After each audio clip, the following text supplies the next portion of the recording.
एक फैसला उन्होंने जीवन में लिया दबाव में, और मैंने भी जीवन में सिर्फ एक ही फैसला दबाव में लिया। उन्होंने अपने पिता के दबाव में फैसला लिया इंजीनियरिंग पढ़ने का, और मेरे पिता ने मुझ पर दबाव डाला कि तुम शादी कर लो, तो मैंने शादी कर ली। उसके बाद जीवन में मुझे कोई ऐसा अनुभव नहीं, न उनके बारे में न अपने बारे में, कि किसी के दबाव में हमने कोई बात की, कभी नहीं। क्या ये नीतीश कुमार का ये स्वभाव है कि वो अपने फैसले से सबको चौंकाते हैं, वो क्या करने वाले होते हैं इसकी जानकारी किसी को नहीं होती, क्योंकि आप लंबे समय से जानते हैं। क्या पहले भी उन्होंने ऐसे कई फैसले लिए हैं? देखिए, जो राजनीतिक फैसले वो लेते हैं वो कैसे लेते हैं इसके बारे में मुझको जानकारी नहीं है, लेकिन परिवार के स्तर पर और जिस स्तर पर हम उनको जानते हैं उस पर मैंने देखा कि काफ़ी विमर्श करके फैसले लेते हैं।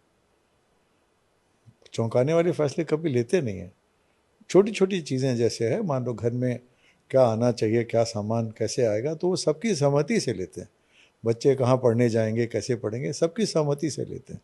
तो इसमें मैंने कभी ऐसा नहीं देखा कि उन्हें कोई एकदम चौंकाने वाला फैसला परिवार में कर दिया हो या मित्रों के बीच में कर दिया, ऐसा कभी नहीं किया उन्होंने।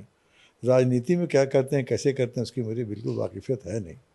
मैंने घर में देखा, जैसे छोटी सी बात है, मेरी माँ का देहांत हुआ, तो आए, उन्होंने पूछा कि इनका क्रिमेशन कहाँ करना चाहोगे, कैसे करना चाहोगे, और सबकी सहमति से फिर जो तय हुआ तो उनके हिसाब उन्होंने सबकी सहमति से किया। अपनी अपनी जो कहते हैं तरबियत किसी पर थोपी नहीं उन्होंने, ये करो ऐसे करो, सबकी सहमति तो ऐसा ही कर लेते हैं। उसमें मैंने उनको बहुत सहज और स्वाभाविक पाया है। उसमें कभी उन्होंने अपना वो जिसको बोलते हैं अथॉरिटेरियन, वो अपना उन्होंने कोई ऐसा ताकत से कोई काम नहीं करा।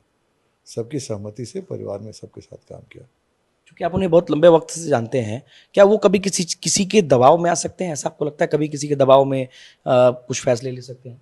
हाँ हाँ, एक फैसला उन्होंने जीवन में लिया दबाव में, और मैंने भी जीवन में सिर्फ एक ही फैसला दबाव में लिया।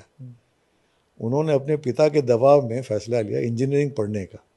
उनका मन था साइंस में पीएचडी करने का, केमिस्ट्री ज़्यादा पढ़ने का शौक़ था, लेकिन उनके पिता ने कहा कि नहीं बेटा तुम इंजीनियरिंग पढ़ो, तो वो दबाव था उनके ऊपर, मान लिया, शादी उन्होंने इंजीनियरिंग पढ़ ली।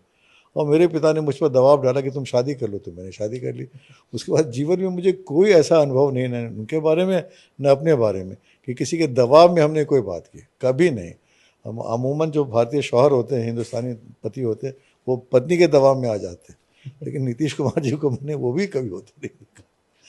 और देखिए, बल्कि दबाव वो कैसे बनाते हैं इसको भी थोड़ा समझें आप, कि जब उनका विवाह तय हुआ था बड़े खुश थे हम सब लोग, लेकिन उन्हें खबर मिली कि उनके ससुराल वाले दहेज देना चाहते हैं, तो दौड़ के अपने घर गए और दबाव बनाया कि पैसे लेने का कोई मतलब ही नहीं है, कोई इस तरह का तमाशा करने का कोई ज़रूरत ही नहीं है।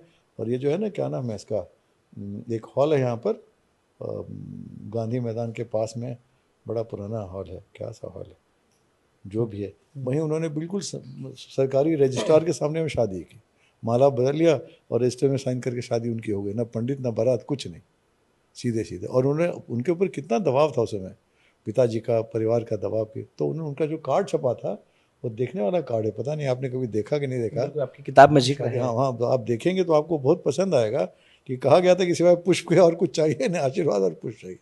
तो वो दबाव तो नीतीश जी ने बनाया। हर बार मैंने देखा है कि वो किसी के दबाव में आने वाला जीव, और दबाव वो से निखरते भी हैं वो। उनको आप दबाव देके देखिए, तो कोशिश तो कीजिए उनको। उनको मैं मानता हूँ एक स्प्रिंग का खिलौना होता है, उसको दबाओगे तो उछल के दूसरी और ऊंचा चला जाएगा। वो दबाव वाला मेरी नज़र में तो दबाव मानने वाले व्यक्ति हैं ही नहीं।